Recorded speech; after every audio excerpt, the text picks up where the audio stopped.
ये देखिए, अगर थोड़ा सा हम इसे जूम कर दें, थोड़ा फील कर लेते हैं, थोड़ी देर बाद डिजिटल बोर्ड आने वाला है। इसे अगर जूम कर दें तो ये लीजिए सर।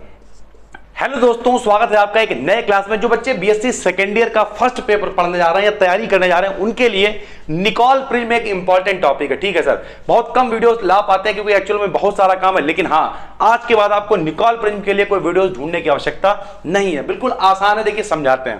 पहले तो निकॉल क्या है भैया? तो निकॉल क्या है? निकॉल एक साइंटिस्ट है, इसलिए इसका नाम निकॉल प्रिज्म है। ठीक है भैया, यह प्लेन पोलराइज लाइट को प्रोड्यूस और डिटेक्ट करने के लिए। यह प्लेन पोलराइज लाइट क्या होती है सर जी? हिंदी में कहते हैं समतल ध्रुवित प्रकाश। ठीक है, सरल भाषा में कहें तो भैया जैसे सूर्य का प्रकाश होता है, ठीक, वो सभी दिशाओं में होता है। जैसे ये चश्मा, ये पोलराइजर लगा हुआ है इसमें। ठीक है, पोलराइजर क्या होता है कि भाई जब धूप होएगी तो हम लोग ऐसे करके देखेंगे तो कम प्रकाश आएगा अंदर।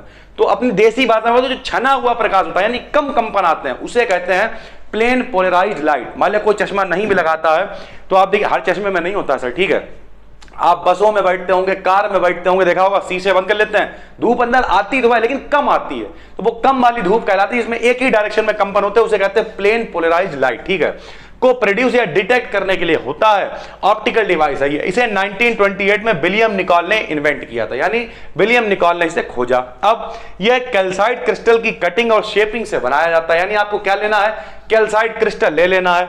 इस क्रिस्टल के दो पीसेस को एक सीमेंटिंग मटेरियल यानी जोड़ने वाले मटेरियल से कनाडा बाल्सम की मदद से जोड़ देते हैं। ठीक है, कनाडा बाल्सम एक मटेरियल है, जैसे मान लिया आप लोग एल्फी से जोड़ते हैं कोई दो चीजें, ठीक, फेविक्विक से, वैसे कनाडा बाल्सम से जोड़ देंगे।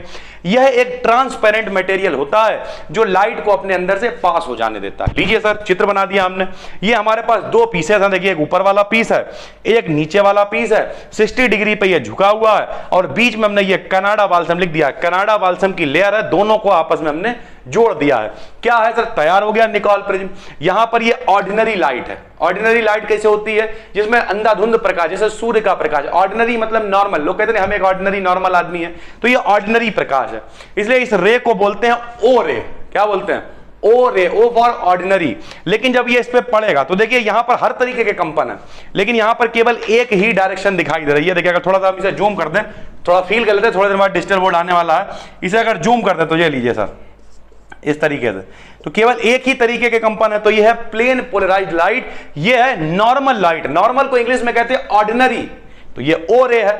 यहां पर इसे क्या कहेंगे? ई रे। थोड़ा सा एक्स्ट्रा ऑर्डिनरी है, इसमें सारे कंपन नहीं, थोड़ा सा एक्स्ट्रा है, तो इसे कहेंगे extra ordinary light. 68 degree centigrade ये है सर। ठीक है, अब इधर देख लेते हैं फिगर में। निकॉल प्रिज्म ओ रे को एलिमिनेट करता हुआ, यानी ओ रे यहां से जो आ रही उसे एलिमिनेट कर दिया और प्रोड्यूस किसे किया? ई रे को प्रोड्यूस कर दिया।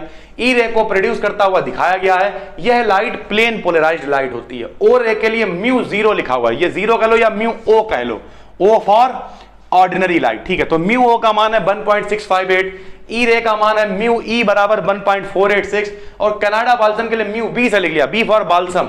म्यू का मान है 1.55। म्यू क्या है? रिफ्रैक्टिव इंडेक्स है, जिसे हम लोग हिंदी में अपवर्तनांक कहा करते थे। ठीक है, तो ओ रे के प्रकाश के लिए इतना, ई के लिए इतना और कनाडा बाल्सम के लिए इतना। ठीक है, फिर आगे लिख दिया, जब कोई लाइट रे डेंसर मीडियम से रेयरर मीडियम में क्रिटिकल एंगल से अधिक एंगल पर ट्रेवल करती है तो टोटल इंटरनल रिफ्लेक्शन होता है, जिसे हम लोग कहते थे पूर्ण आंतरिक परावर्तन। ठीक है, अतः और एक कनाडा बाल्सम की लेयर पर क्रिटिकल एंगल से कम पर इंसिडेंट करती है, इसलिए इसका टोटल इंटरनल रिफ्लेक्शन हो जाता है, जबकि ई रे टोटली इंटरनली रिफ्लेक्टेड नहीं होती और यह रेयरर से डेंसर मीडियम में ट्रेवल करती है।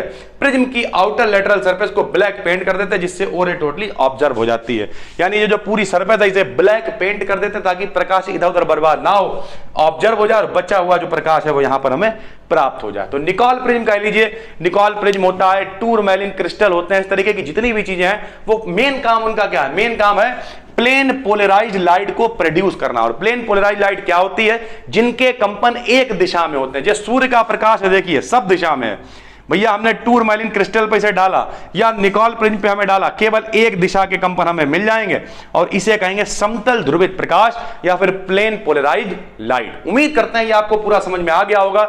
नए हैं तो चैनल को सब्सक्राइब कर लीजिए, सबसे आसान भाषा में यहां पर आपको कंटेंट मिलता है। फिर मिलेंगे जल्द एक नई वीडियोस के साथ, तब तक के लिए धन्यवाद।